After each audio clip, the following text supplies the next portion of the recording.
Vocês estão me vendo, né? Só para confirmar. Não. Eu não. Eu tô te vendo. Eu tô te vendo. Bom, eu tô aqui. É que eu tô tentando trabalhar conectado 2 vezes no Teams. Um para vocês me verem, o outro para jogar a apresentação. Porque quando eu comecei a ter as aulas de doutorado pelo computador, eu vi o quanto é horrível você ficar ouvindo e só ver a apresentação. Querendo ou não, ter uma pessoa aí do lado faz toda a diferença. Então, eu vou tentar me policiar para sempre aparecer aqui, mesmo durante as apresentação de slide e tudo mais, que eu acho que fica uma coisa mais fácil, assim, mais interativa, menos chato. Então, para quem chegou depois, boa noite. Voltamos aí em 2020/2, né? Último semestre de vocês. Faltam aí 16 semanas para vocês se formarem, basicamente. Semestre, como todo mundo vai passar direto, acho que dia 5 de dezembro já acaba o semestre. E 5 de setembro é um sábado, já deve acabar o semestre. Então, entra de férias, e aí é só pegar o diploma e ir para alegria e festar, comemorar. Por que vocês devem ter se perguntado aí, depois de tantos anos de Unopar, essa questão de demoramos mais para voltar das férias e ainda vai acabar mais cedo. Devido às novas reformulações que ocorreram aí na Unopar, como que vai ser? Na verdade, agora as disciplinas elas são de 40 horas, todas as disciplinas, só que em vez da gente ter 2 horas por noite, porque antes 40 horas, se a gente dividisse em 20 semanas, davam 2 horas por noite por semana, como era antes. Ou a gente juntava 4 horas numa noite e fazia quinzenalmente. Não era assim que a gente fazia? O que a Unopar decidiu para fazer? A gente vai diminuir o tanto de semanas. Então, em vez de 20 semanas, nós estamos com 16 semanas letivas. E para compensar essa diminuição das semanas letivas, em vez de ter 2 horas por disciplina por noite, né, vão ser 3 horas. Então, a carga horária da disciplina vai ser mantida, tranquila. A diferença é que, em vez de ser 2 aulas por noite, né, ou juntar outras disciplinas ali, ou fazer quinzenal, como muitas vezes era feito, né, ela vai ser feita 3 horas, então das 7 horas às 9h50, toda semana, e diminuiu o número de semanas, tá? Coisas que vocês têm que ficar bastante atento. Com isso, também diminuiu os prazos para a parte online, tá? Então, disciplinas interativas, tudo isso também acaba sendo um prazo menor para ser feito. Então, cuidado com esses prazos, tá? Para que vocês não percam o prazo. Vocês sabem que uma vez que perdeu o prazo, vai acabar perdendo nota, tá? E isso inclui TCC. Então, vocês já fizeram aí o TCC 1, vão agora fazer o TCC 2 para finalizar. E, então, corre aí. Alguns de vocês até conversei nas férias, sério que já estava mexendo já com a parte do TCC 2 e tal. Então, logo deve abrir o TCC, né? E vocês já comecem, não deixem para a última hora, tá? Lá em final de novembro, dezembro, não sei as datas certas ainda, vão ter as defesas. A gente ainda não foi decidido como que vai ser essas defesas de TCC, se vocês vão apresentar ou como que vai ser, mas alguma coisa vai ter. Então, não deixem para a última hora, tá? Eu não sei certo quem que ficou de representante de TCC esse semestre, mas, como sempre, o que vocês precisarem, eu estou aí, pode mandar, a gente responde, sabe que não tem erro. Então, essa foi a grande diferença, essa mudança que teve, porque se vocês lembrarem, os outros semestres sempre começavam as aulas na primeira segunda-feira de agosto. E agora a gente está começando aí na quarta segunda-feira de agosto, aí quase no finalzinho, né? Então, essa foi a grande diferença, a grande sacada para que tenham mais horas numa noite e acabe diminuindo a quantidade de semanas. Como eu comentei anteriormente, essa disciplina aqui, hoje eu mandei o link para vocês, mas espera-se que a partir aí de amanhã ou até o final dessa semana, se tudo der certo, que os links já sejam sincronizados com o AVA. Se vocês acessaram o AVA, vocês viram que na parte superior tem um novo ícone. Deixa eu mostrar aqui para vocês. Não sei se vocês já entraram no AVA hoje aí. Deixa eu já mostrar para vocês, aproveitar esse recurso aqui. Então, quando vocês entram, bem que o meu é o portal do professor, mas o AVA é parecido, né? Então, deixa eu entrar aqui só para mostrar para vocês aonde que vão estar esses novos links. Os links vão entrar aqui no Microsoft Teams da mesma forma que vocês entraram hoje, vocês vão entrar no outro aqui, mas vai facilitar para a gente. Então, ó, vocês vêm aqui, ó, calendário de aulas ao vivo. Acredito que para vocês também tenha esse ícone aqui. Vocês vão clicar aqui e vão ter as disciplinas de vocês, tá? Então, aqui, por exemplo, essas aqui são as disciplinas que eu ministro aula, né? Então, vai ter as disciplinas que vocês vão ter aqui certinho, horário de início e horário de finalização. A hora que vocês forem entrar, é só clicar na disciplina, ela vai abrir o Teams da mesma forma e vocês conseguem acessar a disciplina. Qual que foi essa grande vantagem? Na verdade, para vocês não é muita vantagem. A vantagem é para nós, professores. Porque antes a gente tinha que gravar a aula, como eu estou gravando agora, pegar essa aula, esperar ela renderizar pelo Microsoft Teams, fazer o download nela no nosso computador, o download no nosso computador, ou a gente sobe para uma nuvem, aí o OneDrive, Google Drive, o que a gente preferisse, e disponibilizava esse link para vocês. Ou colocava no YouTube, como eu fiz no semestre passado, certo? Então, a gente tinha um trabalho pós-aula muito maior do que simplesmente dar aula. Agora, com essa vinculação aqui, a grande vantagem vai ser, eu vou gravar a aula da mesma forma que eu estou gravando agora. A partir do momento que eu parar a gravação dessa aula, ela já vai subir automaticamente para o AVA. Então, não vai ter delay de eu ter que subir para o YouTube, disponibilizar link, e a internet não funciona direito às vezes. Então, vai facilitar isso muito. E só que tem um detalhe, só vai conseguir acessar esses links quem tiver devidamente matriculado. Então, quem por acaso ainda não confirmou o horário, tiver em registro de matrícula, qualquer coisa desse tipo, por favor, vocês têm que ir atrás urgente para verificar isso, porque se vocês não verificarem, vocês não conseguem acessar as aulas, tá?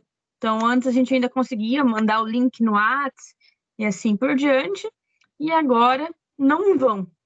Aproveitando aqui que eu estou com o AVA aberto, já está aqui, então, no AVA, como eu comentei com vocês hoje de manhã, o link dessa aula aqui de hoje, né? Eu confirmo para vocês durante a semana, amanhã vai ter que ser um link paralelo, esse aqui já vai estar funcionando. Problemas de TI, normal. Já tem o material que a gente vai usar na aula de hoje, tá? Então, tem 2 arquivos aqui e temos também já um pós-aula para ser feito, tá? Então, já tem atividade, está no AVA. Se alguém não conseguir acessar o AVA essa semana por qualquer coisa, me manda mensagem que eu mando para vocês esses arquivos também, sem problema nenhum, sabe? Que com a gente não tem enrosco. Tranquilo? Deixa eu passar para o próximo material. Seguindo, então, aqui o próximo material. Vocês estão vendo aí? Deixa eu aumentar. Gente, eu estou muito tecnológica. Estou com duas telas de computador e o celular. Então, eu estou perdidinha aqui, mas vai dar tudo certo. E se a internet ficar ruim, alguma coisa, vocês me avisam, tá? Ó, aqui é o nosso cronograma. O que tem nesse nosso cronograma? Distribuir as nossas aulas, né? Como eu comentei, então vai ser sempre às segundas-feiras. Tem, acho que 16 semanas que eu contei. Eu deixei só 2 aulas práticas devido a um quesito. Nós temos 3 segundas-feiras de feriados. Então, que normalmente a gente deixa 2, 3 semanas de prática, eu tive que deixar só 2. Senão, a gente não dá conta de ver todo o nosso conteúdo. Então, aqui a gente começa hoje, né, apresentação de disciplinas, e vou falar de números significativos. Eu até queria ver com vocês, se vocês tiveram alguma matéria que falou com questão de número significativo, quantas casas após a vírgula usar, ou sempre foi assim, coloca 2 casas após a vírgula e tá tudo certo.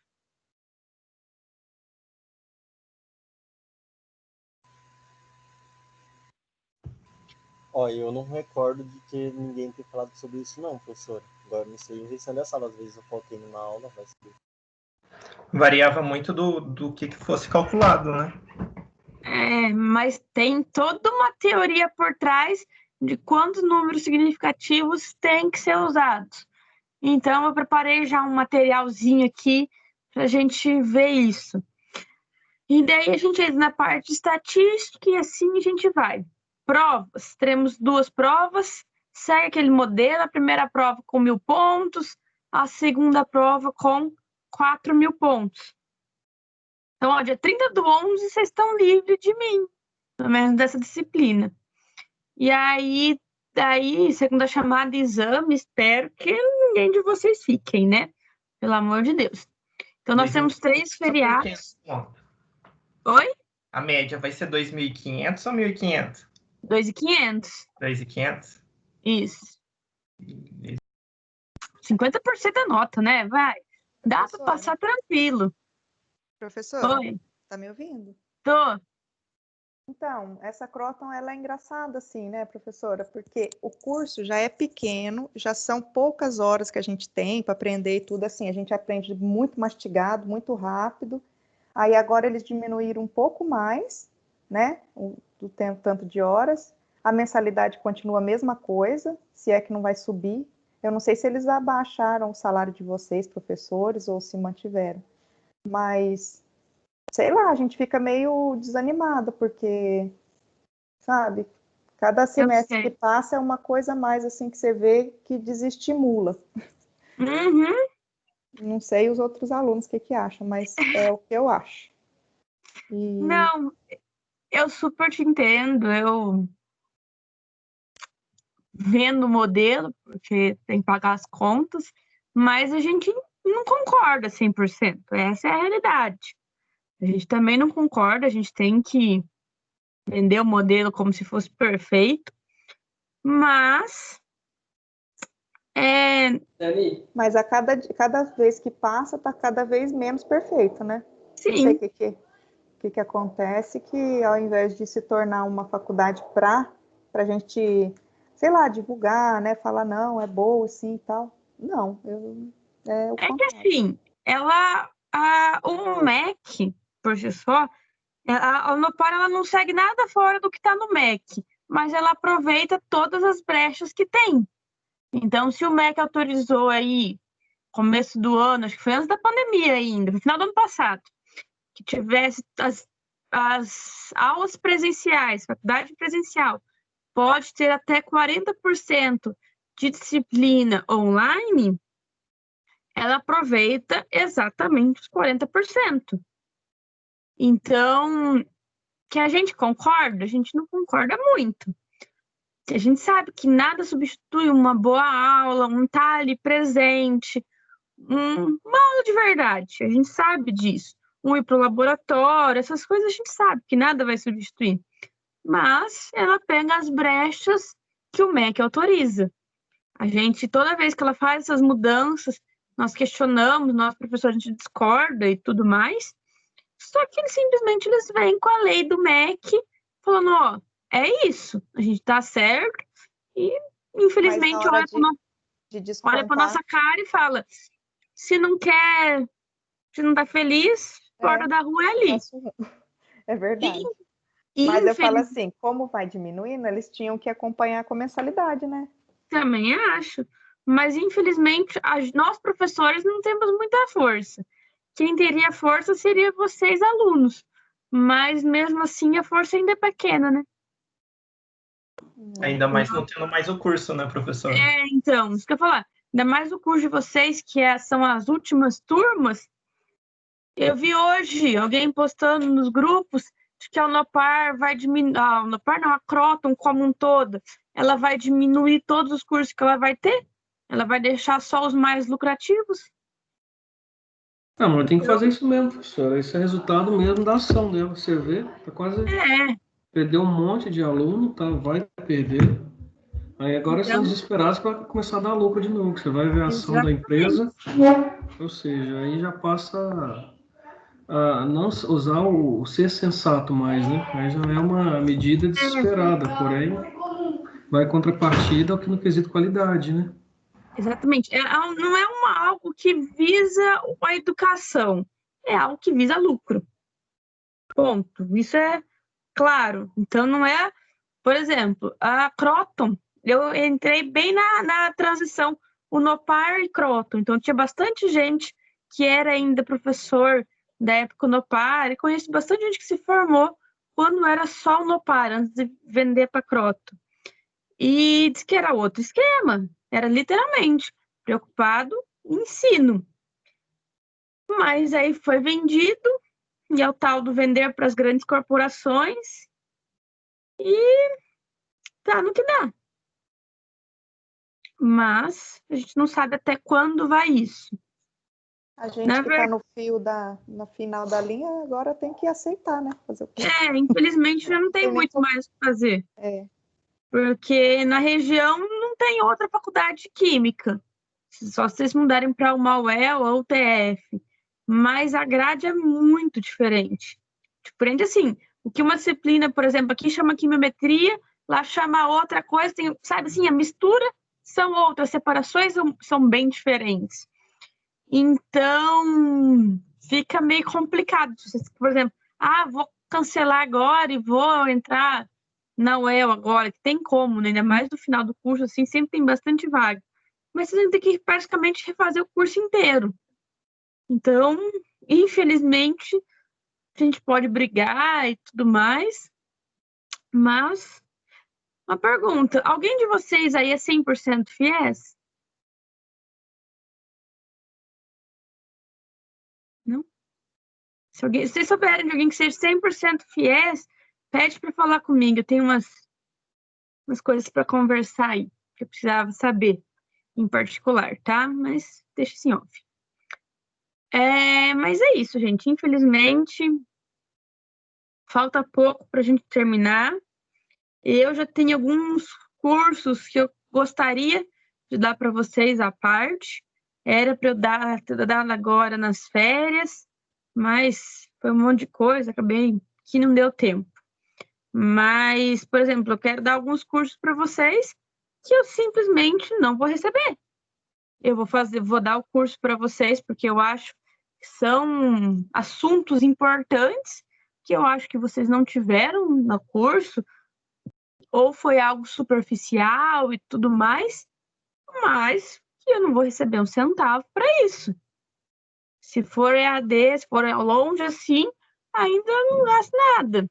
Mas se voltar às aulas, quantos sábados eu não fui ali dar curso? Já fui uns 2, 3 sábados dar curso com o Desk de determinação estrutural, foram 2 sábados. Acho que a Vanessa tava, o Douglas, tinha mais gente. Eu não ganhei um centavo para isso. A gente vai por amor e porque a gente acha que tem que melhorar. A gente sabe que os profissionais estão saindo e a gente quer formar os melhores profissionais possíveis. Mas a gente não ganha um centavo para isso. No começo do ano que a gente deu curso de cromatografia, também não. Então, são coisas que, infelizmente, tá na chuva para se molhar, né? Mas a gente vai levando a vida. Mas pode ter certeza que eu entendo muito esse lado de vocês. Então, deixa eu parar de chorar as pitangas, senão a coisa vai longe. Então, tá, temos esse o nosso cronograma. Como eu falei, tá um cronograma bem apertadinho, mas dá pra gente fazer.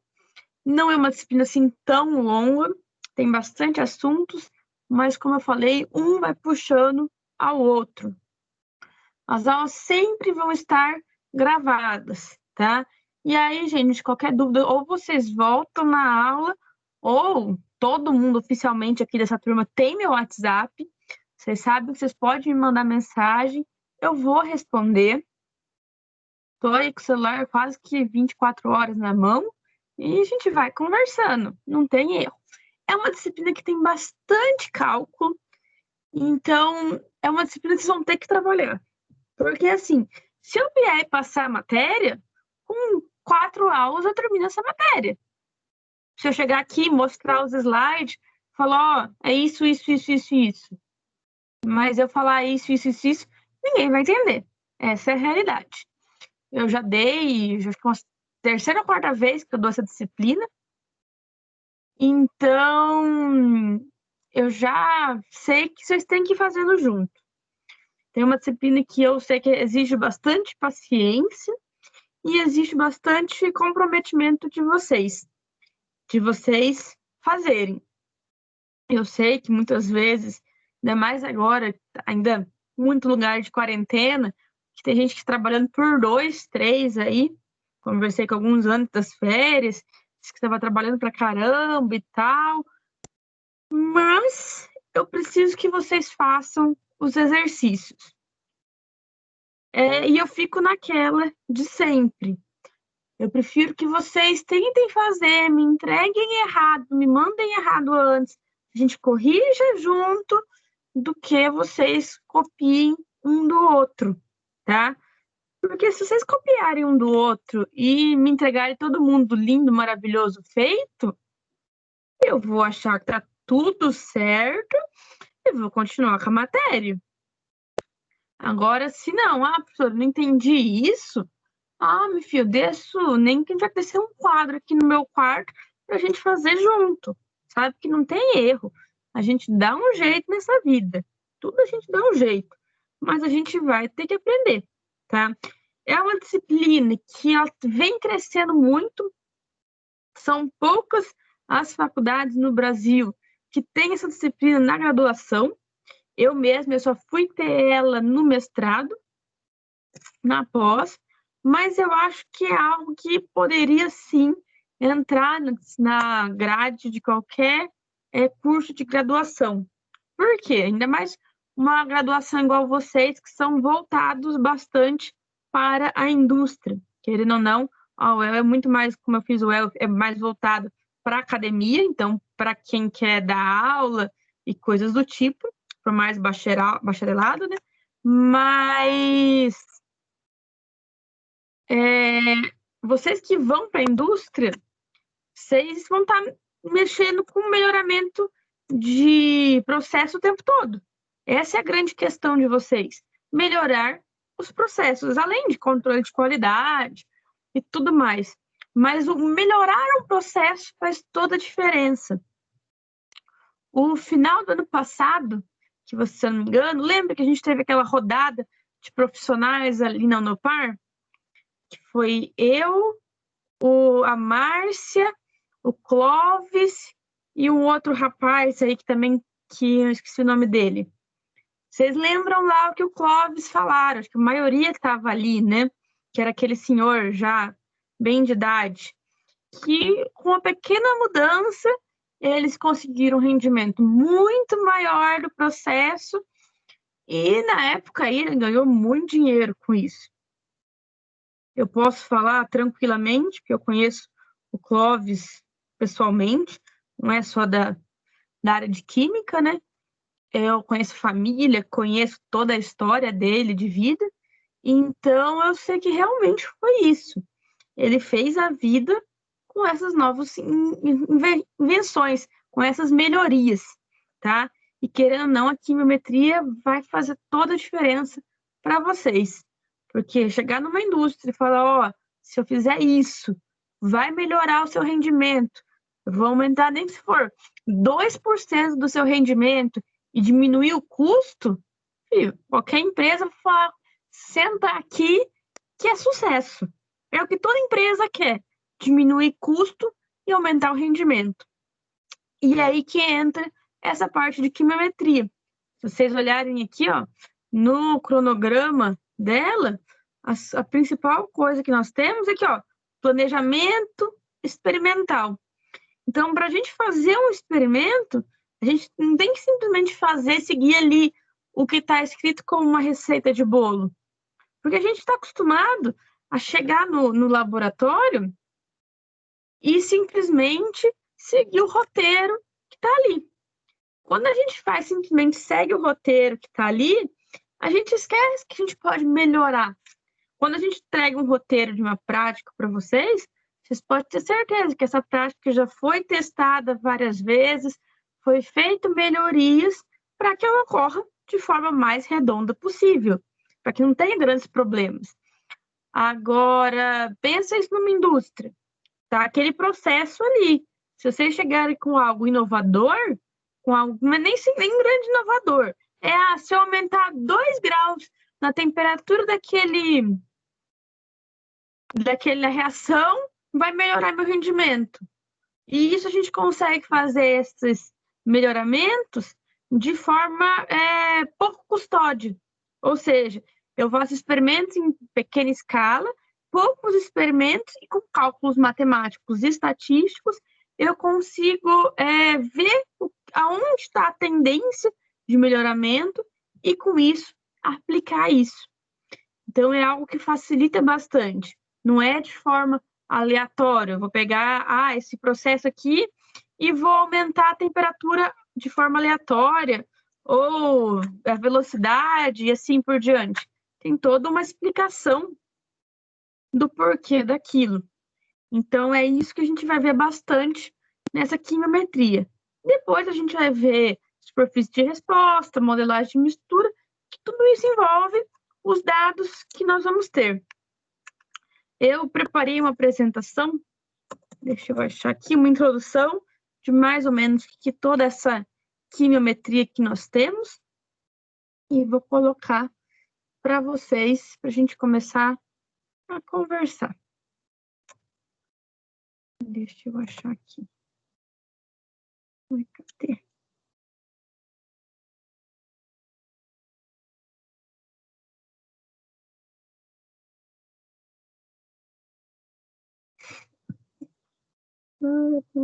Achei.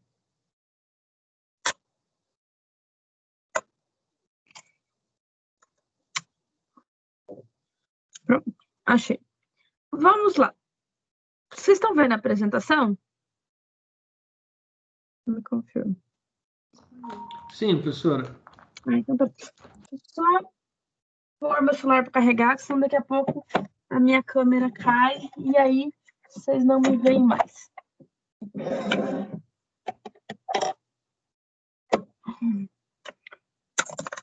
Esse vídeo tecnológico às vezes dá uns B.O. Pronto, carregando. Vamos lá, introdução à quimiometria. Primeiramente, qual que é a definição da Sociedade Internacional de Quimiometria? Essa definição veio lá de 1974, onde diz que quimiometria é uma disciplina química que usa métodos matemáticos e estatísticos para 2 fins principais, tá? O primeiro é planejar ou selecionar condições ótimas de medidas e experimentos e para extrair o máximo de informações de dados químicos, tá? Ou seja, Calma aí.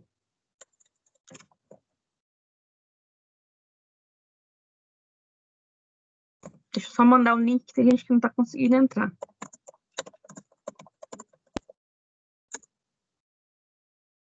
Isso que dá essa vida aqui de youtuber.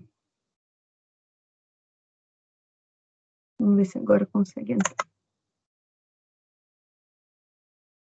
Então, voltando lá. Já que eu acabei de comentado com vocês. Eu vou selecionar as melhores condições para eu fazer uma reação e a partir dessas informações que nós vamos ter, eu vou extrair a maior quantidade de dados. Afinal de contas, é algo que eu falei com vocês. Se eu não me engano, eu dei analítica qualitativa para vocês. Não foi? Ou quantitativa? Eu já nem sei mais qual foi a disciplina que eu passei para vocês. Já foram tantos. Que um número é um número. Esse número pode não falar nada, ou esse número, se você souber interpretar, ele pode falar tudo, tá? Então, aplicar métodos matemáticos e estatísticos é muito importante, tá? A gente tem que tomar muito cuidado também, porque quando a gente coloca lá, é dados estatísticos, um valor estatísticos, você também tem que saber entender muito esse valor. Porque pode dar falsos negativos. Ai, Jesus, eu tô perdida aqui. Então, toma-se bastante cuidado com tudo isso.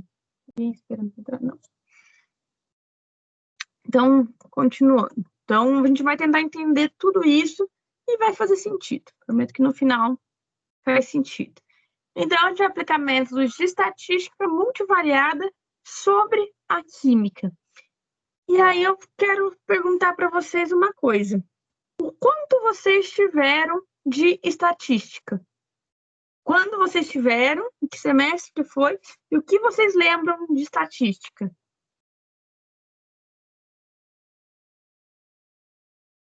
Gente, fala comigo. Acho que foi semestre passado, Pri, e foi também, como é que fala? Online, isso. E assim, muito difícil. Na prova lá a gente ficou com bastante dificuldade, eu e o Douglas fizemos uma prova junto. Fizemos um dia nós dois junto a minha, depois num outro dia nós dois junto a dele. Mesmo assim foi bem difícil. E assim, essas aulas que são online, é difícil você fazer ela assim certinha, do jeito que tem que fazer, e mesmo assim você não entende. É uma matéria que não deveria ser online, né? Porque necessitaria muito de um professor explicar. Mas então, assim, ela foi online, porque era aquela disciplina online, ou ela foi online só por causa da pandemia?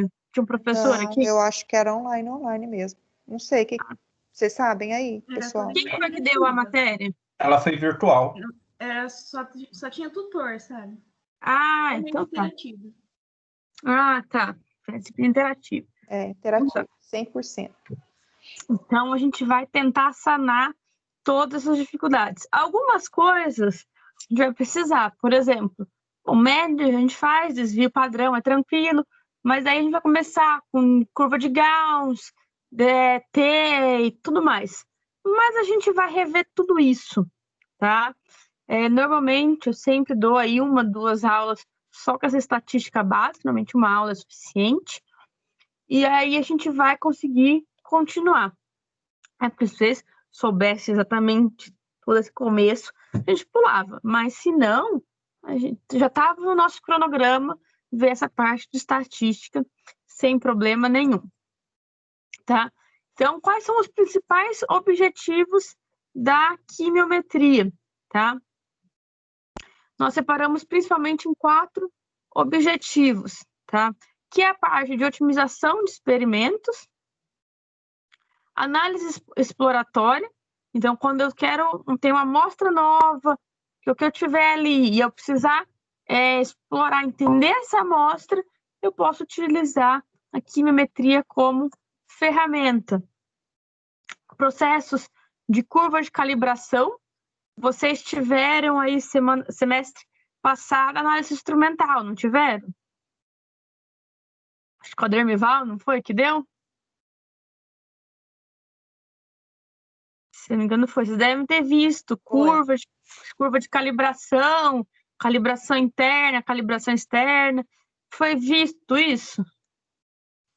Eu acho que não, professora. Não? Não, tá. foi muito corrida, a gente perdeu muita aula, porque aquelas primeiras aulas que vocês colocavam no portal para a gente assistir durante a semana ele não fez. Entendi. E teve umas aulas perdidas, a gente viu muita pouca coisa mesmo. Tá. Então, vou voltar a falar de calibração aí. E a resolução dessas curvas. É toda a parte matemática, basicamente, da química que a gente vai ver nessa quimiometria, tá? Só que essa análise multivariada não existe só na química. Existe em todas as áreas da ciência, basicamente, a estatística faz parte, tá? É claro que em cada uma delas acaba tendo nome específico. Então, aí, psicometria, biometria, econometria e assim por diante. Então, não é algo exclusivo nosso da química, mas a gente usa muito, tá? O que a gente precisa aí de conhecimento básico, tá? É claro que aqui esse conhecimento básico tá para quem vai também produzir os softwares, né? Que seria a parte de informática, de programação. Hoje em dia a gente já não precisa tanto mais disso. Parte de estatística básica, um pouco de álgebra e análise instrumental. A gente pode, conforme eu vou estar falando aqui, a gente vai retomando todos os conceitos que vocês tiverem falha. E, gente, por favor, qualquer dúvida, mas eu falar aqui, mas eu acho que vocês já viram isso em outras disciplinas, se um de vocês não lembrarem, pode me parar e falar para mim. Não tem problema nenhum. No máximo que vai acontecer, em vez de a gente acabar 10 para as 10, a gente fica até 10, 10. Mas, para mim, não tem problema. Eu quero que vocês se formem e se formem da melhor forma possível, tá? Tendo o maior conhecimento que vocês puderem, tá? Então, não se acanhe. Quem não quiser falar aqui, se todo mundo me manda um WhatsApp, tá tudo certo. Eu com esse monte de coisa aqui ainda consigo abrir o WhatsApp nesse e-mail e olhar as mensagens de vocês, tá? As principais partes que são aplicadas à quimiometria, principalmente na química analítica. Da Priscila. Uhum. Sim. Jaque. Acho que está aberto errado. Então, a maior parte é a parte química analítica. Então, a química analítica ela acaba dominando, que é a parte mais exata que nós temos aqui. Mas, hoje em dia, a quimiometria ela já é muito aplicada até na orgânica, certo? Na produção de identificação de produtos naturais, assim por diante. E nós temos também na parte de físico-química também. Então, na verdade, a quimiometria, cada vez mais, ela vai criando espaço, tá? Por que eu falo que ela vai ganhando espaço?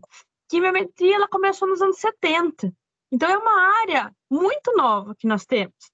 Ela começou aqui nos Estados Unidos, na Suécia, tá? Esses foram os principais aqui a desenvolver esses métodos quimiométricos.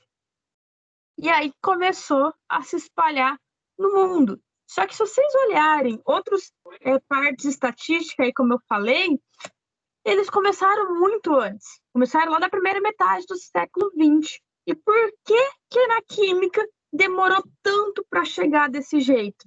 Simplesmente porque quando a gente fala de química, eu estou falando de uma quantidade de dados muito maiores do que, por exemplo, uma psicologia ou em qualquer outra das áreas. A quantidade dos dados é muito grande. Então, na área de química, a gente acabou tendo que esperar o desenvolvimento do microcomputador, de computadores, para daí a gente ter como fazer esses métodos. Nessa disciplina, o enfoque acaba sendo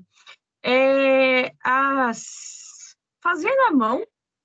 Eu gosto bastante de fazer esses cálculos na mão. Ah, mas tem software, tem tudo que posso fazer. Tem. Só que muitas vezes, esse software, a gente vai falar de alguns deles aqui e tudo mais, eles são bem chatos de trabalhar. Essa é a verdade. E, além disso, se um dia você não tiver o software, você pode fazer na mão. E outra, o software vai fazer. Você entender o que ele fez é outra coisa. E é o nosso objetivo, que vocês entendam o que ele está fazendo para vocês entenderem a resposta. É claro que no dia a dia dá para fazer no software, que é muito mais fácil. A gente vai falar um pouco ainda desses softwares no meio. Uma outra pergunta, tá? Quem não quiser responder aqui, me manda depois, tá? Todo mundo tem um computador ou assiste pelo celular? Pelo computador, pelo menos um Excel todo mundo tem, né? Ou não? Eu estou perguntando porque terão algumas atividades para serem realizadas no Excel. Eu precisava saber se todo mundo tem acesso ou se tem alguém que não tem acesso, que daí eu tenho que mudar as atividades. Normalmente a gente vai para o laboratório de informática na Unopar, né?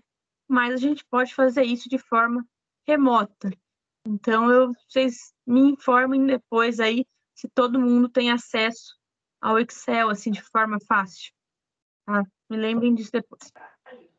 Então, continuando, os principais nomes aí da quimiometria continuam sendo nos Estados Unidos, tá? E está se difundindo pelo mundo por todo. A gente vê aí que os principais não tem nenhum brasileiro. Isso porque no Brasil ela demorou um pouco mais para chegar. Ela está aí, chegou depois dos anos 70, tá? Então, o pioneiro que nós temos aqui no Brasil é o Bruns, tá? Eu já tive a oportunidade de ver uma palestra dele. Ele é estrangeiro, eu não lembro agora de onde que ele é, mas ele veio para o Brasil e ele dá aula na Unicamp, acho que até hoje ele está dando aula, pelo menos há uns anos atrás eu sei que ele dava. E aí nós temos todos esses nomes, são os principais nomes no Brasil. Dentre eles, nós temos a Ieda Scarminho, tá? Que ela é aqui da UEL, ela trabalha com quimiometria e foi com ela que eu tive o curso, tá? Por isso que é algo que marcou bastante comigo. É a professora, que ela é gente boa pra caramba. As aulas são meio confusas, mas dá para aprender, tá? Então, vale a pena. Se alguém tiver interesse, eu super apoio, vim conversar com ela, e ela é super aberta, nossa, ela é maravilhosa, é super gente boa. E com base em tudo isso, em 2006, teve-se o artigo dos 25 anos de quimiometria no Brasil, sendo a Ieda uma das escritoras, né? E o Bruns, o principal escritor. E nesse artigo, esse artigo eu até deixei para vocês lá no AVA, para vocês lerem ele, tá? É um artigo aí de 6 páginas, que conta toda essa história da quimiometria e como a gente aplica, tá? As principais formas dessa quimiometria. É um artigo bem legal, é rapidinho para ler. Vocês vão ver que começou a quimiometria. Vocês devem ter visto o filme antigo, naqueles computadores que não eram um computador igual nós estamos acostumados. Era aqueles computadores que ocupavam uma sala inteira, certo? Foi assim que começou aqui no Brasil também, em que para rodar uma curva de calibração, por exemplo, ia-se uma noite inteira. Para vocês terem uma noção, no artigo ele até comenta que esse supercomputador, na época, que ficava na Unicamp, para rodar só a folha de pagamento, demorava 2 dias da Unicamp. E na época tinha bem menos funcionário, né? E isso que em uma empresa comum grande, isso gera, assim, minutos às vezes. Então, na época, era algo que demorava-se muito. Então, começou-se bem difícil. E aí, E aí começou a melhorar os computadores e assim por diante. E aí que a quimiometria começou realmente a deslanchar no mundo. Então, eu deixei o artigo lá para vocês lerem, tá? Tá lá nas recomendações de pós-aula para vocês lerem. É uma leitura auxiliar que eu deixei, não é obrigatório, eu não vou vir cobrar, mas eu aconselho vocês a lerem. Em português, é tranquilo. Os softwares, tá? Temos aqui alguns principais, tá? A gente acaba usando bastante o MATLAB, que é bem conhecido, apesar de ser um software pago. Um grande problema que nós temos é que esses softwares normalmente são todos pagos. Temos poucos deles que são gratuitos. Mas a gente consegue trabalhar bem com os gratuitos, tá? A gente vai ver alguns deles no decorrer. Para quem tiver interesse, temos algumas revistas aí especializadas. Então, tem bastante coisa para ler. Essa revista aqui, ó, de 87, as duas, e tem artigo adoidado. A gente vai ver alguns ao longo aqui da disciplina, tá? Alguns livros didáticos, principalmente em inglês, é o que mais tem, né? Mas nós temos um em português, também escrito pela Ieda e pelo Bruns. Na verdade, eles têm 2 livros, só mudam o nome e o conteúdo é o mesmo. Por que eu estou mostrando esse? Esse é o que está na biblioteca virtual da Unopar. Essa disciplina é uma disciplina que não tem conteúdo online pronto, certo? É tudo o que eu der aqui é a disciplina.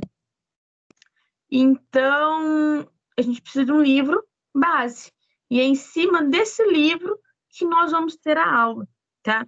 Na hora que eu acabar esses slides aqui, eu vou recapitular certinho como que vocês fazem para entrar na biblioteca virtual. Não sei o quanto vocês estão acostumados com isso, mas esse livro só tem lá. Nem na biblioteca física vocês não encontram ele. Tem na virtual. Tinha falado para comprar há um ano atrás, mas como estava aquela coisa, se abrir turma, não abria, e não foi comprado, mas como tem na virtual, também não é obrigatório. Então, vamos falar um pouco dessa quimiometria, tá? Que é essa análise exploratória de dados, o que seria? A primeira coisa que nós temos é o método de reconhecimento de padrões, porque a gente consegue identificar dentro de números padrões e agrupar esses, classificando. Então, o principal objetivo seria avaliar, interpretar e extrair o máximo de informações de dados analíticos, tá? Seja esses dados aí, as diversas formas possíveis. Então, a gente obter o máximo, e não simplesmente lá o número de absorvância e tá tudo certo. Tem muito mais coisa do que só isso, tá? Então,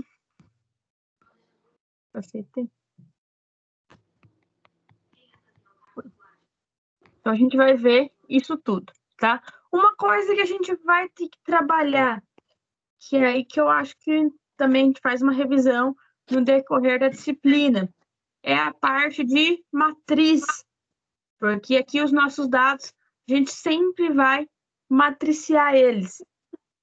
A gente está acostumado a pôr em tabelas e tudo mais. Para fazer os cálculos, ele tem que estar em matriz, facilita muito os cálculos quando eles estão na forma de matriz. Então, a gente vai trabalhar bastante com essas matrizes, tá? Então, por exemplo, a matriz X, com ela vai ter N linhas e P variáveis, tá? Nós vamos ver isso muito bem ao decorrer da disciplina, tá? Hoje é só uma introdução, tá? Que essas variáveis, elas podem ser, posso estar analisando uma amostra, uma molécula, material que eu estiver falando, e essas variáveis podem ser qualquer coisa, tá? Sinais analíticos, potencial elétrico, comprimento de onda, e assim por diante. Tudo que eu quiser analisar ali da nossa amostra. Tem 2 tipos de métodos de classificação que nós vamos ver, os não supervisionados e os supervisionados.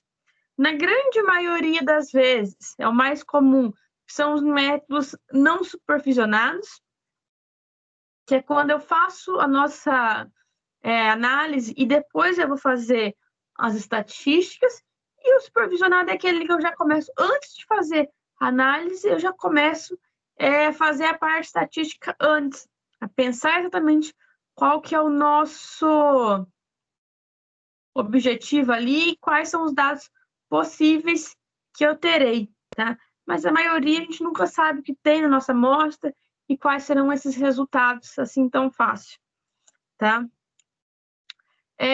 Nos métodos de classificação, elas podem ser baseados no grupamento de dados, então eu pegar vários dados e conseguir separar grupamentos diferenciados. Essa parte de grupamento a gente usa bastante na parte de identificação de compostos orgânicos, por exemplo.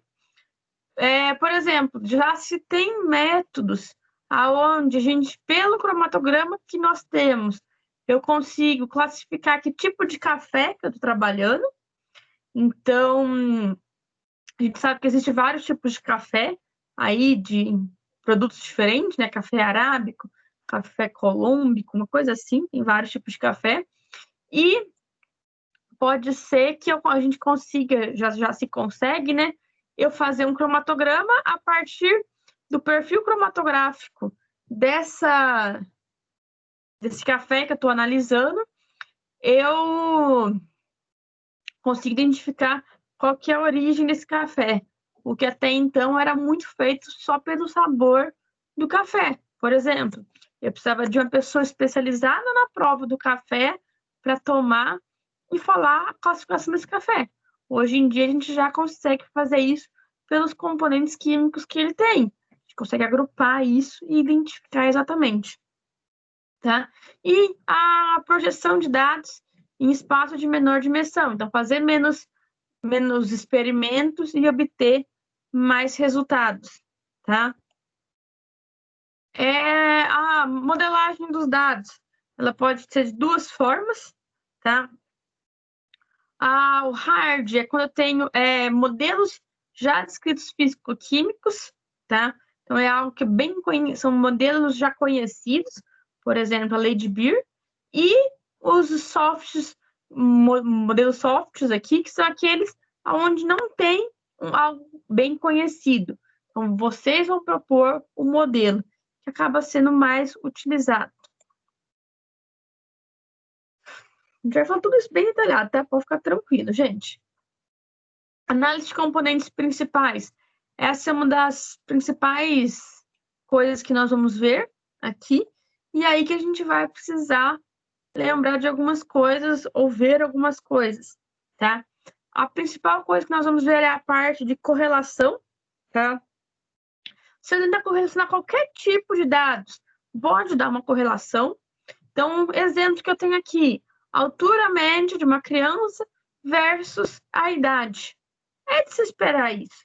Conforme a criança cresce, ela vai ficando mais velha, ela vai crescendo, tá? Então, eu tenho uma boa correlação aqui. Eu, por exemplo, falando em correlação, eu estava lendo alguns artigos que falam aí do coronavírus, né? Que é algo que só se fala agora, né? Peguei um artigo italiano que fala porque eles tentam explicar por que teve bastante morte de coronavírus lá na Itália, numa região, e no resto não teve. Então, ele faz correlação com tudo. Diz que quando esquenta, há mais morte de coronavírus, quando tem mais poluição, tem mais morte. Só que é o que a gente estava discutindo. Ele faz correlação de tudo. Se essas correlações realmente fazem sentido, é outra questão. Então, essa é uma coisa que, como eu comentei, tem que tomar bastante cuidado. Essa correlação ser feita e ser dado um sentido a essas correlações, elas fazerem sentido, tá? Afinal de contas, estatística por estatística só não quer dizer muita coisa. Outro exemplo de correlação, tá? Eu tenho aqui um espectro de uma molécula. Se eu pegar dois comprimentos de onda diferentes, tá?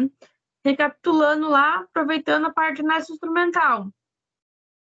Tem um composto aqui com esse perfil aqui de espectro, né? Então, quando a gente passa lá a luz sobre ele, ele vai, por exemplo, aqui é um espectro de absorvância. Então, ele vai absorver a luz, correto?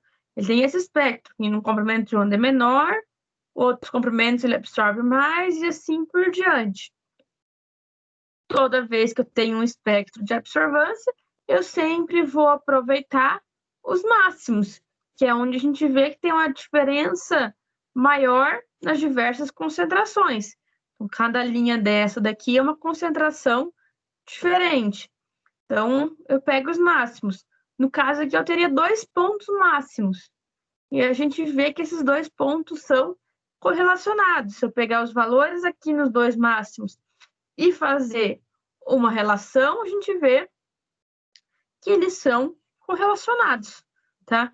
Porque eles só estão relacionados com a concentração. É algo meio óbvio, tá? Que houvesse essa correlação. Então, tomar bastante cuidado com esses dados estatísticos. Outra coisa que a gente pode ver de correlação, que isso a gente vai usar bastante. Por exemplo, um processo químico industrial. Eu posso ter ali de 10 a 200 variáveis num único processo. Quando eu falo variáveis, gente, é temperatura, pressão, fluxo, tempo de reação, isso de cada um dos processos. Vamos supor ali que eu estou na síntese de um composto que tenha 10 passos, que isso às vezes ocorre, tá? Para cada passo, eu vou ter temperatura, concentração, pressão, agitação, tudo isso para ser observado. Então, eu posso chegar ali facilmente a 200 variáveis. O que é essa correlação que ela vai ser importante? Dessas 200 variáveis, vamos chutar ali, 2 ou 3 são importantes. O resto, eu posso alterar que ela não vai ter diferença. E isso é importantíssimo saber no processo. Quais que são, o que eu realmente tenho que controlar para ter os melhores dados. Então, as matrizes, como eu falei, a gente vai trabalhar bastante com matrizes, tá? Entre as variáveis e os objetos. A gente vai ver certinho, detalhado matriz, cálculo de matriz, tudo isso a gente vai ver semana que vem, bem provável, tá?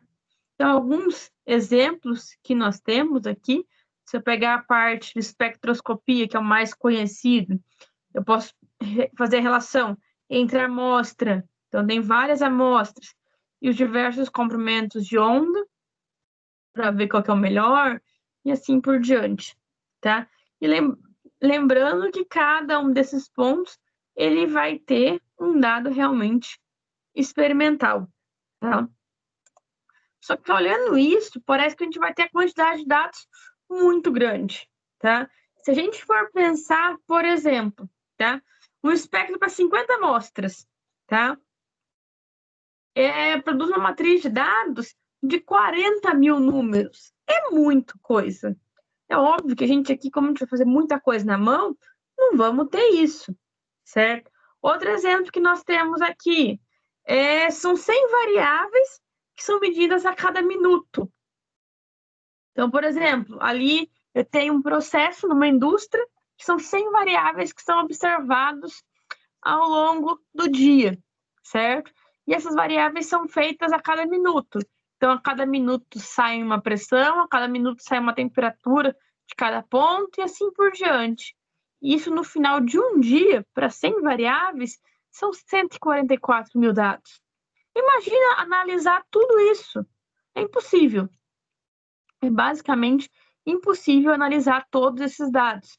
E é aí que a gente tem ao PCA, que a gente chama, que é análise de componente principal, que é a relação de tentar reduzir esses dados para aqueles dados que realmente são importantes, tá? A partir dessa redução de dados, a gente consegue explorar esses dados e dizer muito mais sobre esses poucos dados do que todos os outros e interpretar esses dados, saber como eu posso melhorar, tá? Acho que eu nem vou passar isso, a gente vai ver depois. Melhor deixar isso aqui. Por exemplo, tá? Senão eu falo demais hoje e vou assustar. Um estudo que foi feito na Europa, que nós temos, tá? Ele queria ver dados de proteína, consumo de proteína, tá? E para isso foi analisadas 9 variáveis como fonte de proteínas e em 25 países. Então, eu teria uma matriz de 25 por 9. É uma matriz muito grande, tá? Se eu colocar isso em dados, é muito bagunçado. Você fica olhando esses dados e não chega a nada. É o tipo de coisa que você vai ficar aqui olhando, vendo todos os países e os tipos de fonte de proteína, e você vai passar aqui umas 2 semanas olhando para esse gráfico e não vai chegar a nada, tá? Mas se a gente pegar aqui, fazer um PCA bem feito, certo? Uma análise de componentes principais, a gente vai ver que de todos aqueles fatores, dos 9 tipos de proteína, 4 deles são os principais, ó. Aqui eu tenho os 9 componentes, né? E a gente vai entender isso aqui depois melhor. A gente vê, ó, que os 4 primeiros é onde que explica a maior parte da nossa relação. Então, os 4 primeiros só, eles explicam 85% dos nossos dados. O resto é resto. Como todo processo estatístico, sempre vai ficar uma parte sem explicar, que é o que a gente chama de resíduo, certo? Então, é comum ter isso na estatística. Faz parte desse processo. Alguém falou? Antes de eu... Tranquilo, esse começo aqui, essa falação do que é a quimiometria, deu para ficar interessado? Ou você só assustou?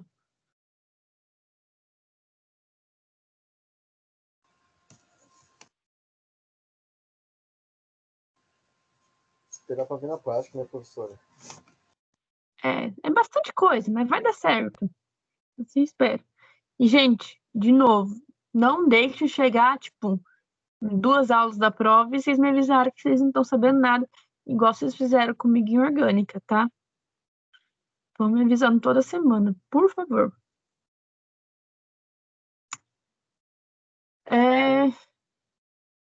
Mas a gente vai ver isso aqui bem detalhadamente. Hoje foi só um começo. Professora, pode ficar tranquilo que nós vamos te avisar, viu? Dessa vez. Ah, por favor. Sim, espero. Deixa pra chegar no final da terceira aula, a gente fala, professora. Deu ruim, estamos sabendo nada.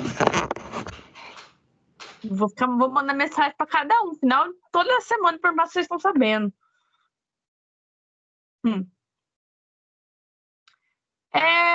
Vocês têm costume de entrar na biblioteca virtual, gente? Só quando eu pego o livro, professor, para renovar a data. Não, mas é diferente. A biblioteca é a biblioteca virtual, tá? Quer dizer, é junto, mas é separado, na verdade. Cadê? Deixa eu achar a nossa biblioteca aqui. Ó, entramos no site Sanopar, biblioteca, né? Aqui tem todo o catálogo online, onde que você renova os livros, assim por diante. Você entra aqui em biblioteca virtual. São coisas separadas. Entrou aqui, vocês têm um mundo aqui, gente, aproveitem. Vocês vão fazer o login de vocês. Então, aqui vocês vão pôr CPF, senha, que eu acho que é o mesmo do portal de vocês, tá? O meu não... Eu não tenho CPF e senha. Eu entro pelo meu e-mail institucional. Mas depois que entrar é a mesma coisa. Vai aparecer o nominho de vocês aqui bonitinho. Entrou aqui, gente, tem de tudo aqui, tá?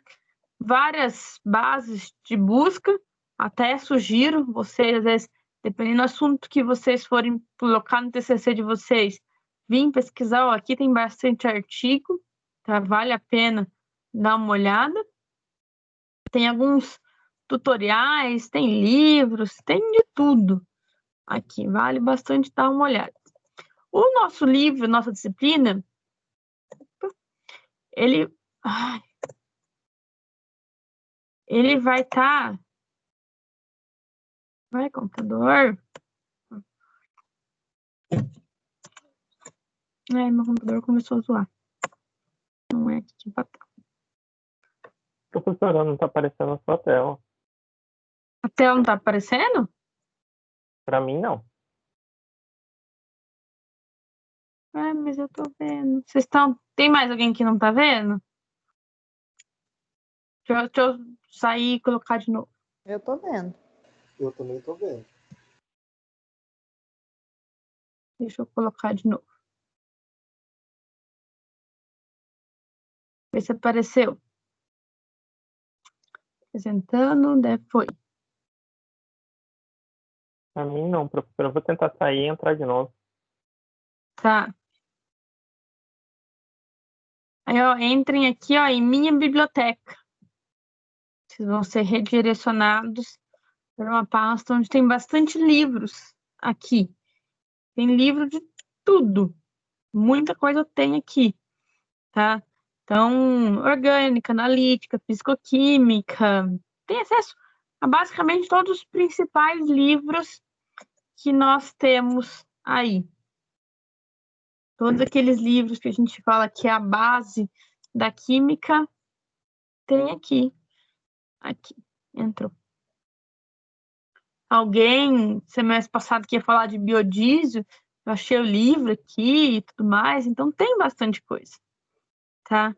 E vem aqui e pesquisa, gente, por exemplo. Vamos lá, química orgânica. Vocês tiveram já e não vão ter mais. Então, ó, ver todos os resultados, vocês vão ver que a quantidade de livros que a gente tem aqui é muito grande.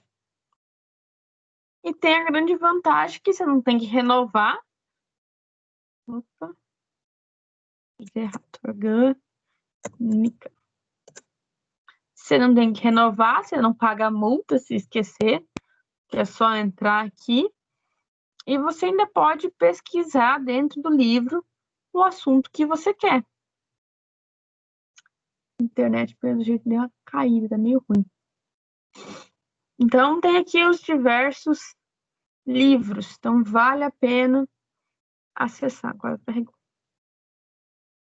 E o livro que a gente vai utilizar também está aqui.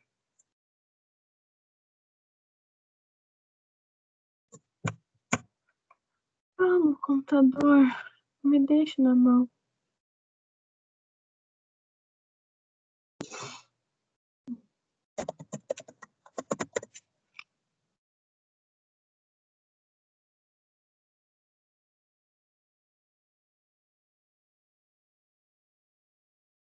Só vir aqui, ó, digitar experimento, que ele já vai achar o nosso livro.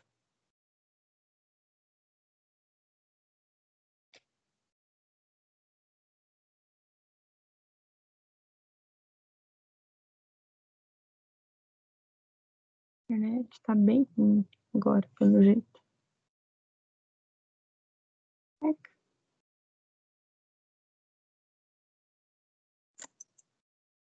Ai, entrou.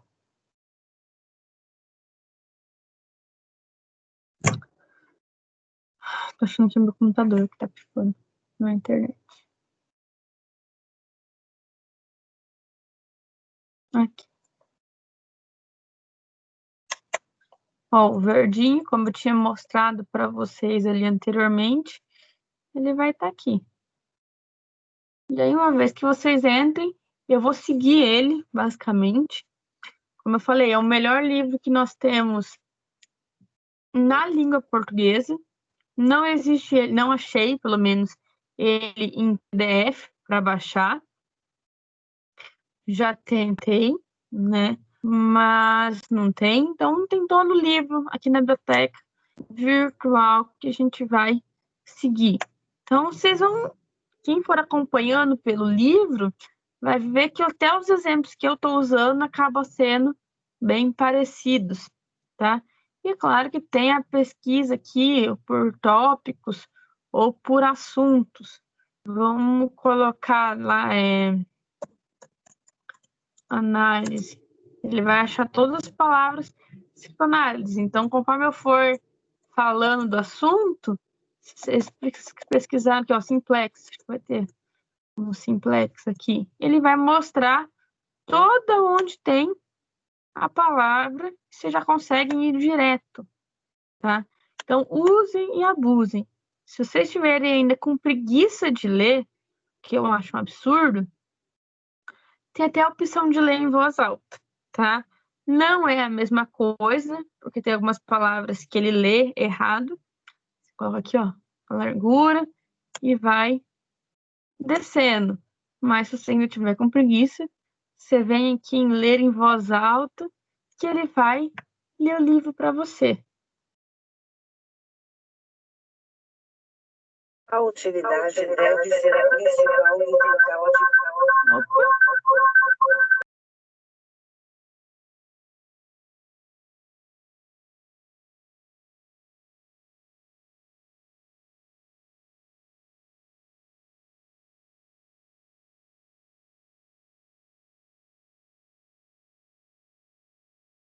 Como eu falei, não é a melhor leitura, mas para quem tiver preguiça, não tem desculpa, tá? O livro está aqui e até lê para você, tá? Então, acessem, tá? Recomendo. Vamos falar de algarismos significativos. Como eu vou falar de algarismos significativos, tem mais aí 16 slides, vamos parar nossos 15 minutinhos para o intervalo e depois a gente volta? Vocês querem tacar direto e sair e parar mais cedo?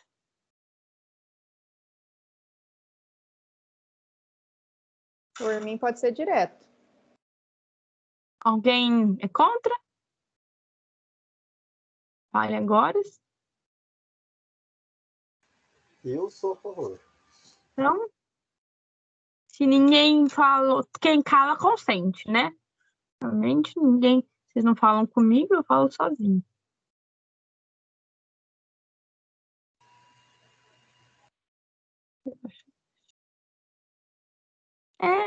Não é tão difícil o algarismo significativo, não, é de boa. Professor, eu consegui baixar os slides. Conseguiu? Consegui. Ah, então tá lá no portal, né? Tudo lá. Isso, esse aí é o primeiro, né? Tem esse e o outro eu já falei. Tá. Vamos lá, tá? Qual que é a grande questão dos nossos algarismos significativos? A gente acaba indo muito coloca aí 2 casas depois da vírgula, que tá bom, tá tudo certo. No dia a dia, na correria, até que vai. Na hora que vocês tiverem que emitir um laudo com confiança, não vai. Porque o laudo pode estar perfeito, análise incrível, 100% de confiança.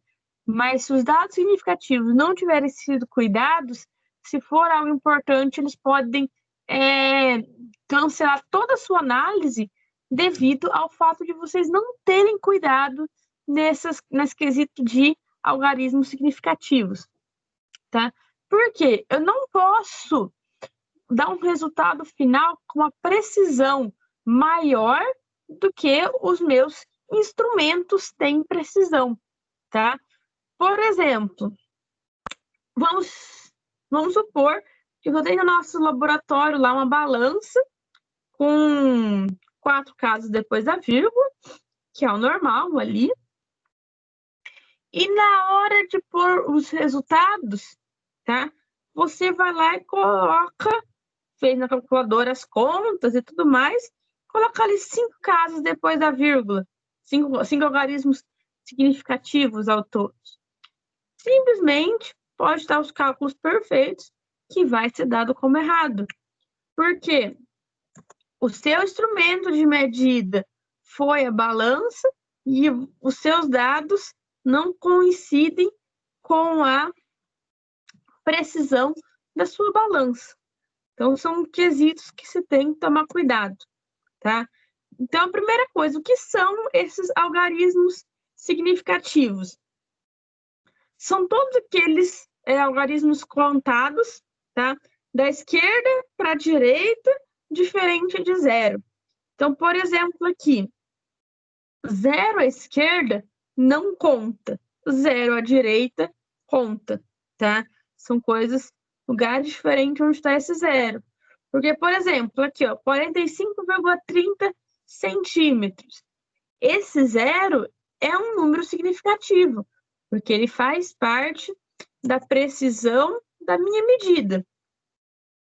Agora aqui, 0,0595.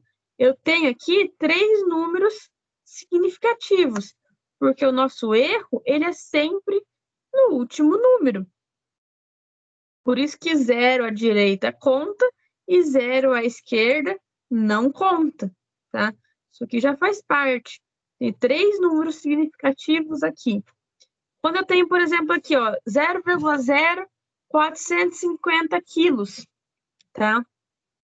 Poderia transformar isso para grama? Poderia, mas está em quilos. Tem aqui 3 números significativos. Por quê? 0 à esquerda não conta, 0 à direita conta. Então, essa é a diferença entre números significativos, tá? E o último número, ele sempre vai ser o número duvidoso, tá? Então, vamos a alguns exemplos básicos aqui. Eu tenho uma reta, um segmento de reta, que eu vou medir com uma régua, tá? Essa régua é uma régua normal, só que ela só marca em centímetros, tá?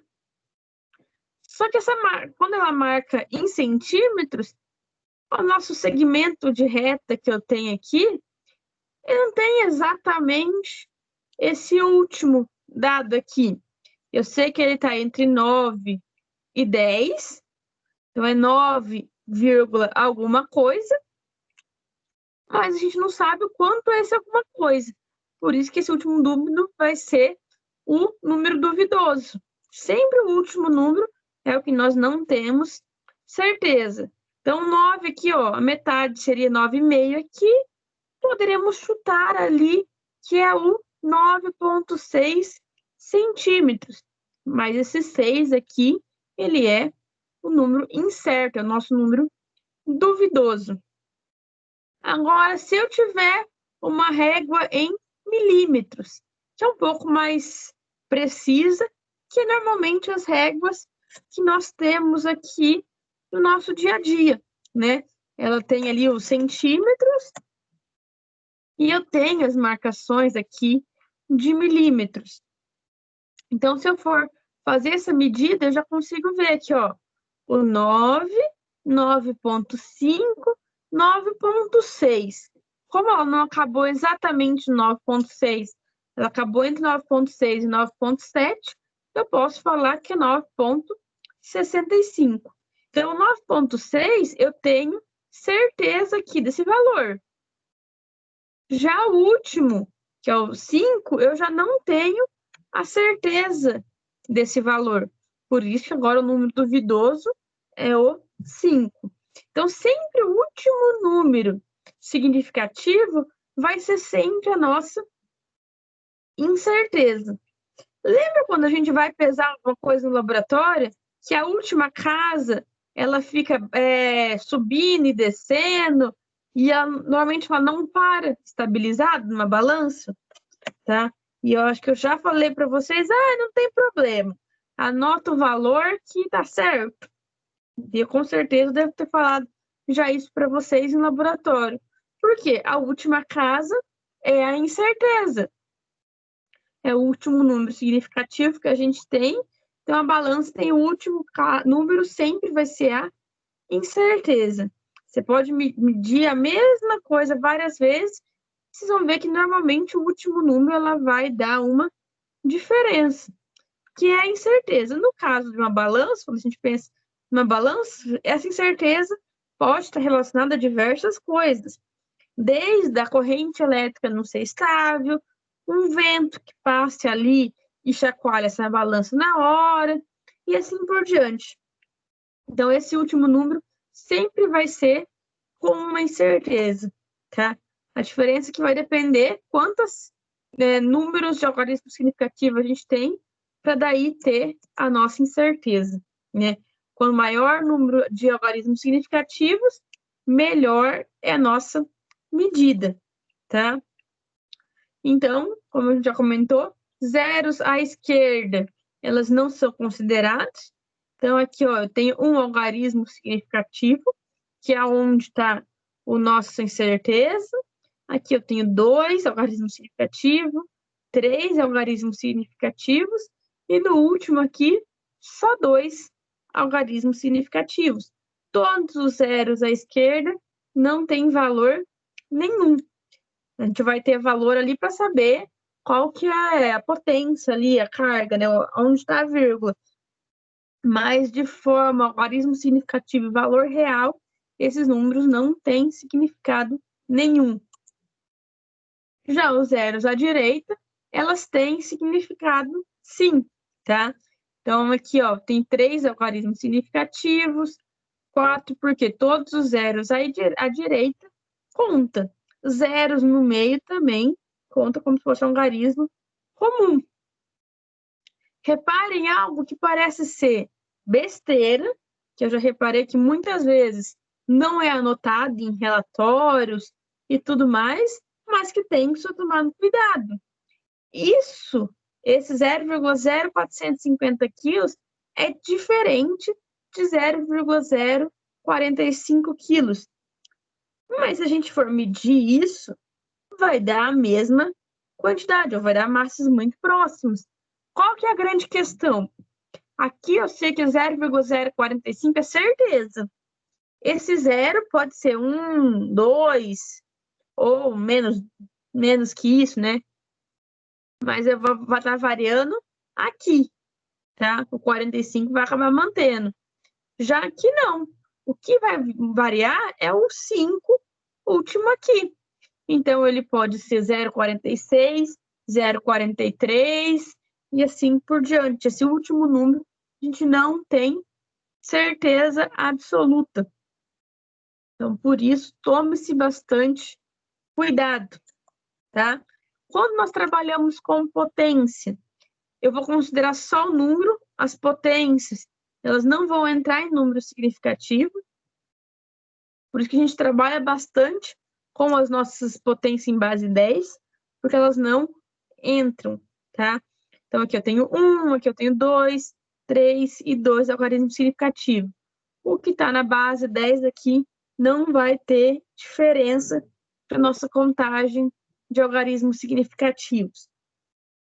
Mas beleza, falei aí um monte de algarismos significativos, muito lindo. Eu pegar ali numa balança, no pipeta, que eu estiver trabalhando a quantidade de algarismos significativos. Mas 6 no último semestre, mais que calejado de saber que um dado nosso a gente sempre vai fazer contas, tá? E muitas vezes a gente vai precisar de arredondar essas contas. Como a gente faz esse arredondamento? Tem toda uma explicação de como fazer, tá? Se o último número que eu vou ter que cortar for menor que 5, eu não faço nada. Então, por exemplo, aqui eu só posso ter 3 algarismos significativos, tá? Eu vou ter que cortar esse 4 aqui. Se eu vou ter que cortar esse 4, eu vou olhar para ele. Esse 4 é menor que 5. Ele sendo menor que 5, eu simplesmente venho aqui e corto ele tranquilamente. Se ele for superior a 5, eu vou acrescentar uma unidade. Então, nesse caso aqui, eu só posso ter 2 algarismos significativos. A gente vai entender depois o porquê essa diminuição de algarismos significativos, né? Então, o último número é um 8 8 é maior que 5, então por isso que o 3 aqui ele vira 4. Aquelas regrinhas que a maioria da gente já conhece. Agora, E se ele fosse 5? Aí teria que... Então, aqui a última opção, ó, se ele for 5. Se ele for par, você mantém se ele for par. O número anterior. Se ele for ímpar, aumenta uma unidade. Então, ó, tem 2 exemplos aqui, os 2 terminados em 5. Eu quero manter 2 algarismos significativos. Quando eu tenho 4, que é par, eu não faço nada. Eu mantenho 9,4, eu simplesmente venho e tiro 5. No outro exemplo, que eu tenho 9,35, como eu vou cortar esse 5? E aqui, ele... Errado isso. Aqui ele é 5, vai cortar esse 5 aqui, sobe também para 9,4. Tá errado aqui, tá no 9,6. É 9,4. Eu tava viajando nisso aí. Agora ficou certo? 9,4. Eu vi agora que tá errado. Então, quando o número anterior aqui é o 5, né? Eu tenho 5. O número anterior for ímpar, eu aumento. Se ele for par, eu não faço nada. Tá? São regrinhas meio chatas, mas são regrinhas universais que todo mundo acaba seguindo. As 2 primeiras regrinhas, eu acho que não tem muito segredo. O mais chato é essa última para ver se é par ou se é ímpar, tá? Muito cuidado que, por exemplo, Excel, essas coisas que a gente acaba utilizando para fazer cálculos, eles não utilizam essas regras tão detalhadas, tá? Ele simplesmente de 5 para cima ele aumenta, de 4 para baixo ele diminui. Então, por exemplo, o Excel é muito bom para fazer essas contas. Quando a gente fazer várias contas, ele é maravilhoso. A única questão é que você coloca mais números significativos e a gente tem que cortar a quantidade certa de números significativos, tá? Essa é a única questão. E por que cortar ou não números significativos? Porque muitas vezes a gente vai fazer os cálculos. Afinal de contas, cálculo é vida, né? Em todos os casos, eu vou usar o menor número de casos de dígitos significativos. Quando é multiplicação e divisão, então menor números significativos. Eu tenho aqui 3 multiplicações diferentes. Na primeira, aqui, ó, 2,3, eu tenho 2 algarismos significativos, vezes 3,1416. Então, aqui eu tenho 5 algarismos significativos. E, por último, vezes 245, eu tenho que são 3 algarismos significativos. Feito isso, eu vou olhar a nossa resposta. Vou fazer ali a nossa continha básica, calculadora mesmo. Vocês vão ver que vai obter esse resultado. Só que eu só posso ter 2 números significativos, que é o menor possível, certo? Se ele é o menor possível, eu tenho que parar a nossa conta aqui, em 17. Não seria? Então, todo esse resto, esse monte de número aqui, não serve para nada. Para falar que não serve, o número anterior aqui, eu vou utilizar para arredondar. E é o que eu fiz aqui, ó. Tá? Tinha 7, de 7 a gente arredonda para 8, não é? Então, de 17 ali, a gente vai arredondar e ficar 1.800.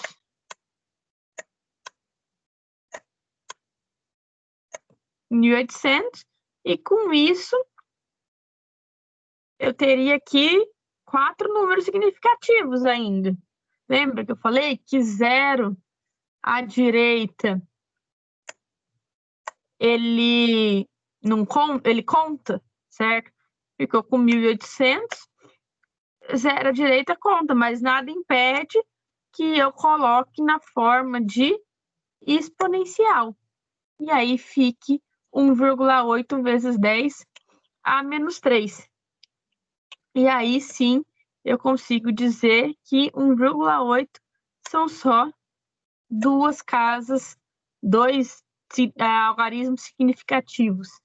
Então é um processo de cálculo e que tem que se tomar cuidado, certo? Isso é algo que eu acho que a gente tem que aprender no começo da faculdade, mas a gente não aprende, não adianta. Quando eu tive isso na faculdade, foi no primeiro semestre que eu entrei na faculdade, olhava para isso e falava, entendi. Pensei exatamente isso, Pri. Isso aí tinha que ser bem no comecinho mesmo, ia facilitar bastante. Não adianta, a gente no começo da faculdade olha para isso e fala, vou colocar duas casas após a vírgula, tá tudo certo. E acaba que todo mundo acaba aceitando isso e acaba levando. A gente, querendo ou não, existe matérias que a gente precisa ter uma maturidade para aprender e principalmente para aceitar. Isso foi algo que eu vi na minha vida, dando aula e tudo mais. Começo de faculdade, a gente é muito cru na vida. A gente vai olhar para isso e falar, redondo 2 números 2 a vírgula, que vai dar tudo certo. E a maioria das vezes acaba dando, né? Todo mundo acaba aceitando. Mas não é o correto. E às vezes é chato ter que ficar olhando tudo daqui todas as vezes. Mas é necessário. Quando eu faço cálculo de adição e subtração, é um pouquinho diferente. Eu não vou olhar o número de algarismos significativos, eu vou olhar de número após a vírgula, tá? Porque eu vou estar somando as incertezas que eu tenho. Então, por exemplo, aqui, eu só vou olhar após a vírgula. No primeiro, eu tenho 3 números após a vírgula. Na segunda, eu tenho 4 números após a vírgula. E na última, eu também tenho... A última deu igual aqui, 4 números também após a vírgula. Só que se na primeira eu não posso contar com esse último número, aqui eu também não posso. Então, eu sempre tenho que continuar com a mesma quantidade de algarismos significativos. Como eram 4, menor que 5, a gente simplesmente cortou. O outro exemplo que eu tenho aqui, 2 números após a vírgula, estou diminuindo de outro, que são 3 números após a vírgula. A gente faz a conta normal. A gente só vai ver essa questão de número significativo depois das contas, tá? Então, não é antes, é depois. Fiz aqui a nossa continha. Terminou em 5. Eu tenho 3 números aqui, então eu só posso ter 2. Se terminou em 5, eu vou retirar esse 5 e vou ver o número do lado. O número do lado dele é um número ímpar. Como ele é um número ímpar, eu vou subir o número, tá? Lembrem lá com as questões de arredondamento. O arredondamento serve para isso. Eu tenho ali os nossos algarismos significativos, eu vou ter que cortar o último, e aí eu vou ver se eu vou aumentar, diminuir, qual que a gente tem que ser feito, tá? É meio chato fazer isso, mas é necessário, tá? Com relação a erro, tá? Eu vou voltar a falar de erro na nossa próxima aula, que isso a gente tem que tomar bastante cuidado, mas só para finalizar essa parte de algarismo significativo, eu tenho 2 tipos de erro, que é o nosso erro absoluto e o nosso erro relativo. Um erro absoluto é aquele onde eu vou ter o nosso erro na mesma unidade do nosso valor, tá? E o relativo eu vou ter a nossa porcentagem. Então, se o nosso absoluto aqui eu tinha 10.000 ohms aqui e o nosso erro era de 500, eu vou fazer 10.000 tá para 100, 500 tá para X. E aí que dá os nossos 5%, tá? Vamos falar um pouco de erro aí também ao longo da nossa disciplina, tá?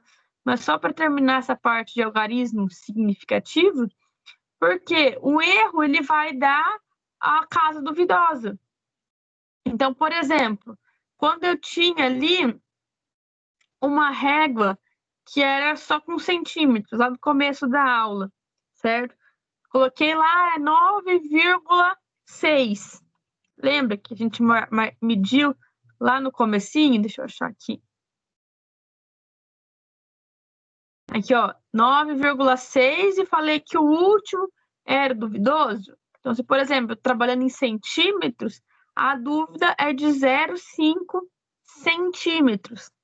Então, eu posso dizer que essa régua, essa medida aqui, na verdade, pode variar entre 9,1 e 10,1, certo?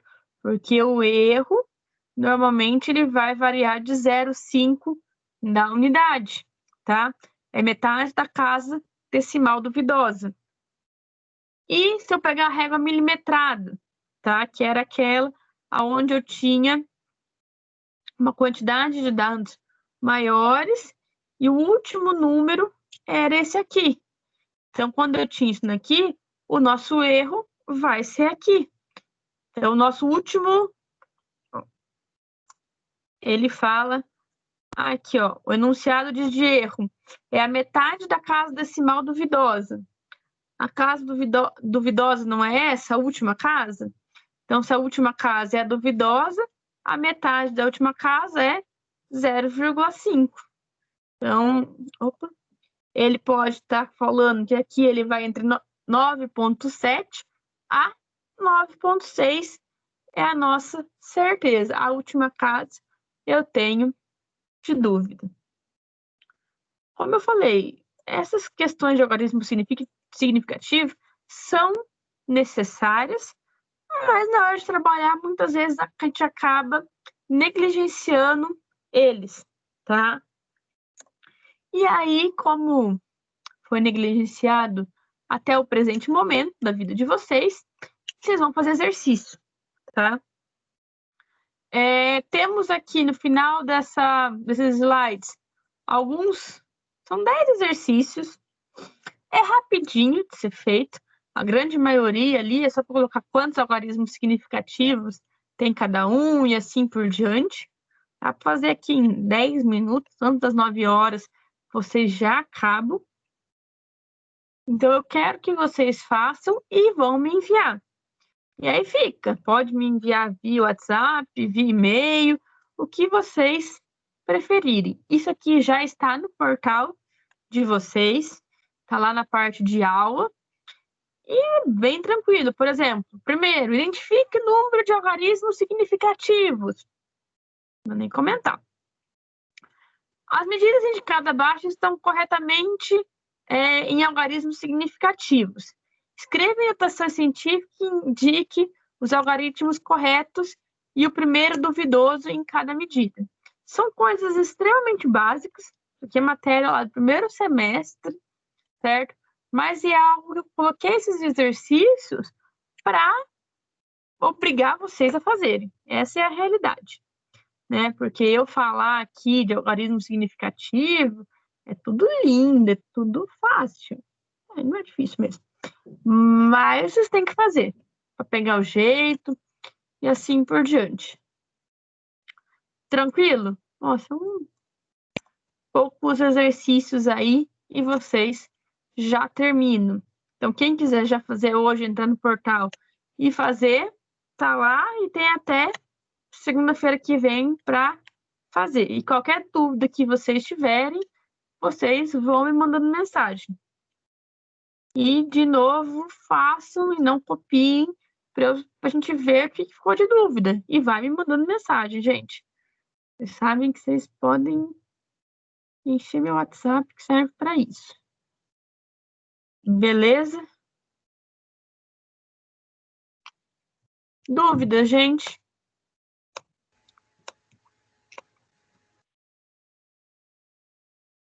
Acho que não, ninguém fala.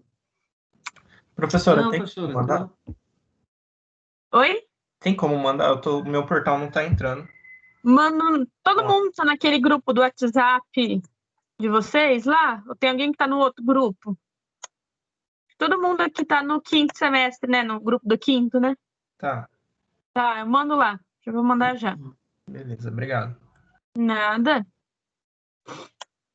Como é que manda? Como é que faz? Já tá lá no grupo. Então, Obrigado. já façam. E aí a gente vai conversando. Para a disciplina de amanhã, deixa eu já colocar aqui antes, que amanhã vai estar o pessoal da farmácia junto. Amanhã vocês têm a disciplina de bioquímica comigo. Eu já até falo, como é o pessoal de farmácia do 2º semestre, eles não tiveram orgânica ainda. Então, muita coisa que eu falar ali, principalmente a parte de orgânica, de carbono e água, interação de água, toda aquela coisa, faz parte da disciplina, tá? Tá no livro, tem que ser seguido. Mas para vocês, muitas vezes, vai ser meio maçante. Porque, assim, disciplina de bioquímica é super de boa. Para quem já viu química até agora, vocês vão tirar de letra, tá? Mas eu vou essa parte de química inicial, eu vou acabar tendo que bater um pouco mais. A gente vai falar de pH, de tampão, tudo aquilo que já foi visto. É bom para vocês reverem e tirarem dúvidas que tiverem, mas eu tenho que equilibrar para as duas turmas. Da mesma forma que eu acho que quando eu estiver falando da parte biológica, para eles muita coisa vai ser mais claro, e aí para vocês eu vou acabar explicando um pouco mais, porque eles tiveram lá CMC, CMF e assim por diante, tá? Então a gente tem que equilibrar para as duas turmas. Então eu só estou avisando para depois, se vocês verem lá eu falando de ponte de hidrogênio, falando que a água é maravilhosa, vocês vão olhar pra minha cara e falar, mas eu já ouvi isso. Aí eu sei. Mas o resto da turma não viu. Não é muita gente, pelo que eu andei olhando as pautas aqui, as turmas não são muito grandes, a turma da farmácia que vai vir com vocês, então fiquem tranquilos. Eu vou ver se até amanhã o link automático do AVA já vai estar disponível. Se não estiver disponível, eu vou mandar o link para vocês no WhatsApp e a gente segue o mesmo fluxo da coisa que funciona. Beleza, gente? Dúvidas? Outra coisa. Antes de eu terminar, aproveitar que tem bastante gente aí. Não sei se vocês estão me escutando ou se vocês só estão online. Os Estamos aqui, estágios. professor. Sim, gostamos. Fica tranquilo, professor. Gosto de ter alguém para conversar. Muito chato falar sozinho. Com relação aos estágios, vocês devem ter visto no portal, devem ter sabendo aí que a maioria está como reprovada. A gente já abriu chamada, acho que o Maicon deve ter comentado com alguém de vocês. Para reabrir, já está certo que vai ser reaberto, está só esperando esse começo de semestre. E eu preciso saber como estão os estágios de vocês. Então, quem estiver fazendo, quem não estiver fazendo, por quê? Gente, eu preciso saber. Eu vou mandar um WhatsApp aqui para todo mundo e, por favor, alguém me responda, tá?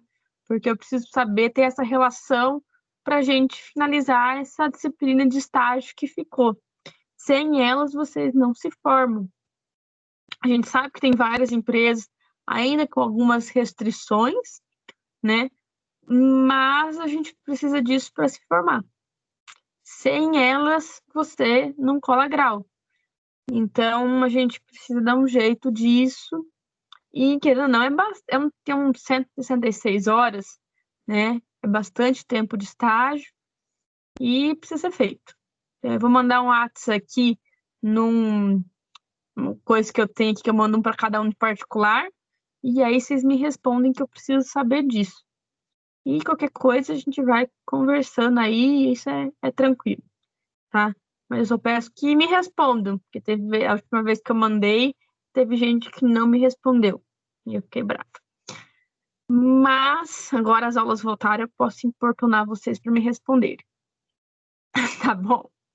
Então é isso, gente. Façam os exercícios, já está no grupo de vocês, também está no AVA, e me encaminhem e tirem as dúvidas, tá? Professora, fora o estágio, precisa mais de alguma hora complementar, como curso, esses negócios? Tem que ver como é que você tá de ACO. Tem área complementar, sim, mas normalmente os cursos, eles dão conta. Os cursos que tem, semana química e tal, ele vai gerando certificado e você tem que registrar esses certificados pelo portal. Eu não sei exatamente quantas horas são. Tem que ver com o Maicon aí, a Giovana deve estar para voltar de licença também. E quantas são, mas eu sei que tem. E aí deve fazer um monte de cursinho online aí para complementar essas horas. Falando nisso, a gente tá com problema nessas ACO porque ela não tá sendo computada de jeito nenhum. A gente sempre coloca lá, aí aparece a mensagem que foi deferida, mas não começa a contar. Você tem como tirar print disso que foi deferido e não contou? Eu vou pesquisar aqui, que eu já até mandei para Giovana, acho que umas 2 vezes. Tá. Ano passado, mas não chegou a resolver nada. Acho que tá não. assim também. Mandem para mim quem conseguir tirar print, que daí eu fico enchendo o saco para ver se a gente resolve isso. Tá bom. Que daí eu fico lá pentelhando. Oi. Tranquilo, gente? Tranquilo. Então tá bom. Tranquilo. Queria ver o rostinho de vocês, é muito melhor do que ver só os nominhos, mas eu tô com saudade de vocês. Espero que logo, logo a gente vá ter aula juntos, de verdade. Então tá, vai dar certo. Você vai sair a vacina, todo mundo vai fazer as aulas práticas, vai todo mundo sobrar estágio, você vê. Ver, logo, a hora que acabar tudo isso, a gente marca um churrasco. E aí fica melhor ainda. Até 2022 tá tudo resolvido. Será que não vai ter formatura? Olha, quem está se formando agora no meio do ano aí não vai ter colação daquele jeito. A gente espera que para vocês, até lá, já tenha sido liberado para ter colação, sim. Fazer um costelão de chão ali perto da nossa sala ali mesmo. Só me chamar que eu sou super parceira. Vou arrumar uma coisa pra gente fazer, tá bom? Tá bom, boa noite, professor. Boa noite, gente. Obrigado. Até mais, até amanhã. Boa noite. Tchau. Boa noite, professor. Até amanhã. Boa noite. Boa noite. Boa noite, boa noite.